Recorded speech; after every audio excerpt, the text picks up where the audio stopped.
Salvate discipuli and salvate omnes. Welcome again to another episode of Latin in Layman's. I had to pick that up off the floor. Not wearing you right now, but Eddie Bauer still looking for that sponsorship, y'all. Hello, excuse me.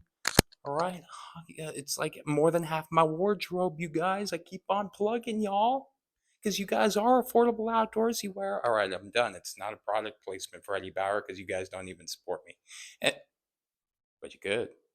That being said, we're going to be getting into a word, supercalifragilisticexpialidocious. If you guys have never heard of this, and if you haven't, you're culturally a heathen. Like, oh my God, if you haven't seen Mary Poppins, if you haven't even heard of Mary Poppins, you've been living in a rock,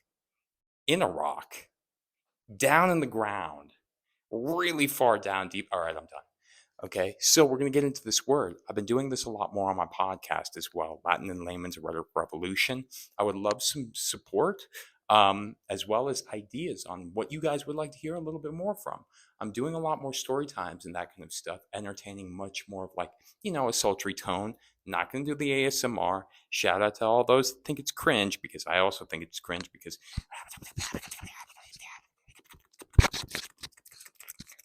I don't know. Some people get that sensorial thing out of it. I kind of do actually sometimes. But my ASMR is when I hear an analog typewriter or a keyboard, when somebody's typing and they're doing it kind of sporadically, like it's.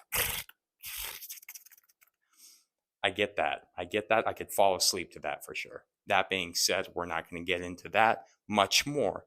But I also would love some support, monetarily speaking. I have a Patreon, of which I guess I could plug my links again. It's been a while. I've got a Ko-Fi. I provide all these links in my Spotify and my podcast show notes for each episode. Consider a Ko-Fi. It's like a tip. It's like literally being like, yo, Liam, I see that you're providing all this awesome content. I'm going to give you maybe a little bit of a tip.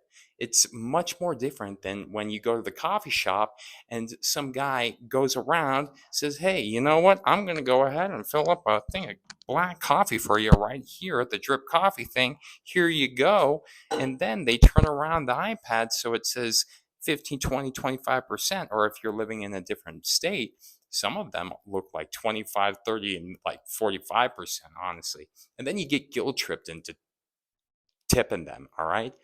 I think that I'm providing a little bit more of a better content than somebody just filling up a cup of coffee for you, okay? So consider that, if anything. I'm going to leave it there. I'm not trying to at those people because they also are hard workers, but I used to be a barista as well, and I worked in a subsidized company essentially, so I was not allowed to actually accept tips. In fact, the only time that I ever got a tip was because there was a regular of mine that tried to push tips on us all the time and we couldn't accept them. And then finally she just was like, she literally threw $2 across the bar and was like, and just ran away. So that's the only time I've been able to get tips. So consider yourself lucky to guilt trip people into tipping people. Anyways, I'm going on a one-off here.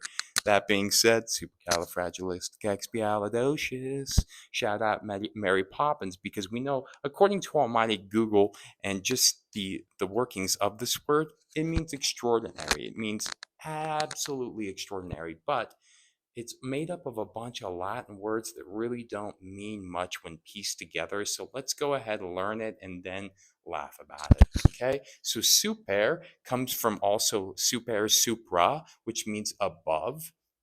This is where you get like your supraspinatus, which is actually your above scapular muscle, where inferior is below. You have your infraspinatus here. So you have your supraspinatus, infraspinatus.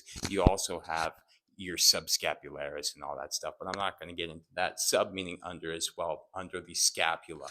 That being said, cal, actually, I'm wrong. It's not cup, it means heat. So I need to change that because I didn't realize that cal is actually going to be a difference of calor.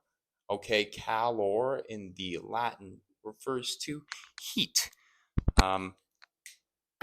There you go. So we have above plus cali, heat, fragilistic, referring to brittle. Kind of makes sense, right? Like fragile. And that istic, again, English suffixification, although it's not serving as a suffix here, it's still an affix because the suffix isn't until the end. It just refers to the adjectival form for brittle, essentially. Ex, expial, expial, whatever, I'm sorry. Supercalifragilisticexpial. Expial is actually a difference of expiatio, which refers to satisfaction in the Latin. And then finally, docious. What's a docent or a docan? Anyways, it's where you get doctrine from as well. It means teaching. All right. So again, what do? We etymologize from the suffix back to the prefix.